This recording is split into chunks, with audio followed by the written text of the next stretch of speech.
8, 7, 6, 5, 4, 3. The final warning.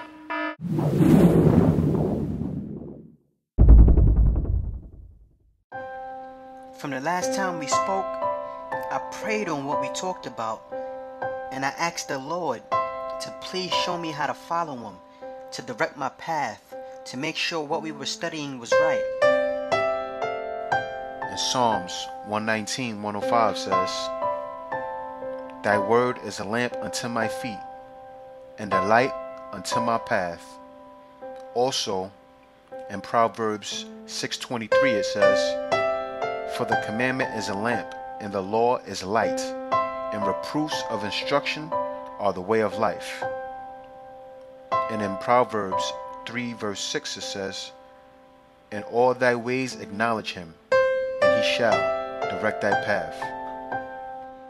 I do love God, but I'm having a hard time keeping the commandments. Sometimes I just think that I won't make it, like it's hard.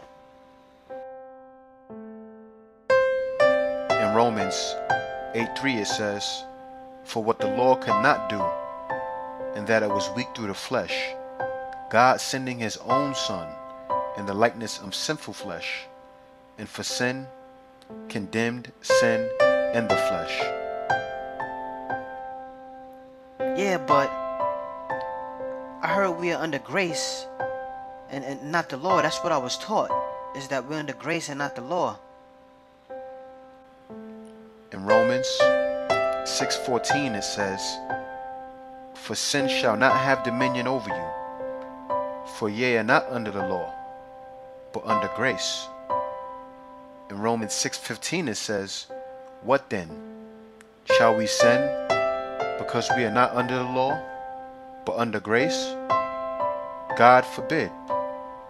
In Romans 6:16 it says, Know ye not that to whom ye yield yourselves servants to obey, his servants ye are to whom ye obey, whether of sin unto death, or of obedience unto righteousness. See, this here is telling us not to sin. It's telling us to keep the law. But we must have the grace of God to keep the law. We can't do it in our own strength. I do love God though, but it's just, I don't know. Well, in John 14:15 it says, If ye love me, keep my commandments. But I was told by my pastor that we go on Sunday because of the resurrection. I was told that the law was for the Old Testament Christians, and Jesus' resurrection changed that. In the New Testament, in Matthew 5:17 it says, and this is from Jesus here, Think not that I come to destroy the law or the prophets. I am not come to destroy, but to fulfill. And in Matthew 5:18 it says, For verily I say unto you, till heaven and earth pass, one jot or one tittle shall in no wise pass from the law, till all be fulfilled. The Bible are the words of God himself. If any man changes them or adds to them, it is blasphemy. But Romans 10:4, it says, For Christ is the end of the law for righteousness to everyone that believeth. That right there says it right there. I will give you a quick definition of what "end" means in this verse. When you study the Bible, you have to use different precepts. Isaiah 28:10 says, For precept must be upon precept, precept upon precept, line upon line, line upon line, here a little and there a little. I will explain that, not me as a man, but the Bible will explain it in James 5:11. It says, "Behold, we count them happy which endure. Ye have heard of the patience of Job, and have seen the end of the Lord, that the Lord is very pitiful and of tender mercy." In James 5:11, you see what it said there? Ye have heard of the patience of Job, and have seen the end of the Lord, that he is pitiful, very pitiful, and of tender mercy. Now, we all know that God has no end. End here means purpose or objective. So, when it said for Christ is the end of the law, Christ is the objective of the law. He's the purpose of the law. Christ gives us grace to keep the law. And he is the objective of the law for righteousness to everyone that believeth. I want to ask you something.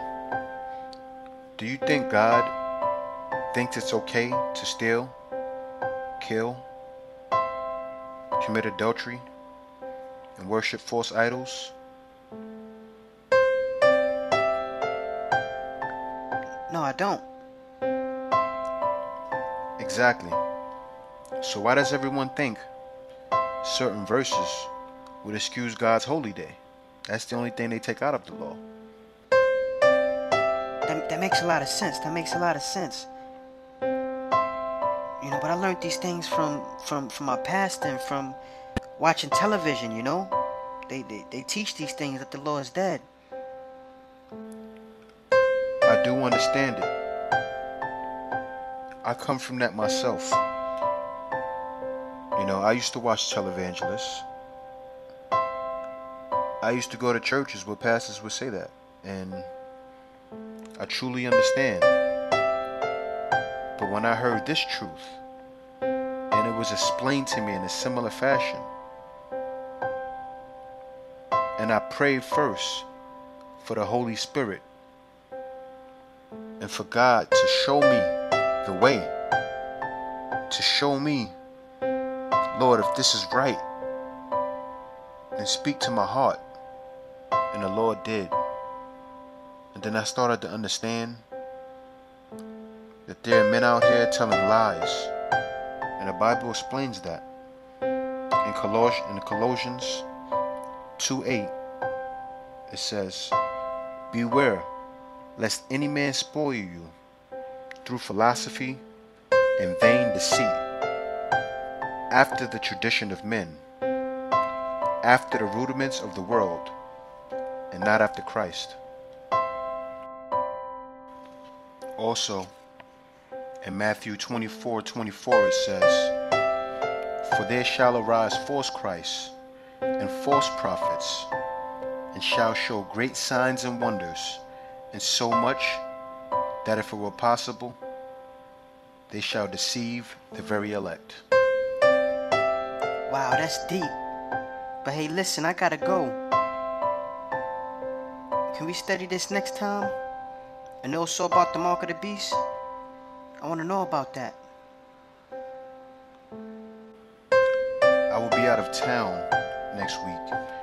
You remember my brother Jeff? He will cover all of that for you, okay? Is next Wednesday okay?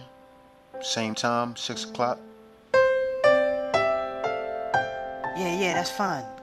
Definitely. I can't wait for it. Alright, no problem. I'll give him your number and he will call you.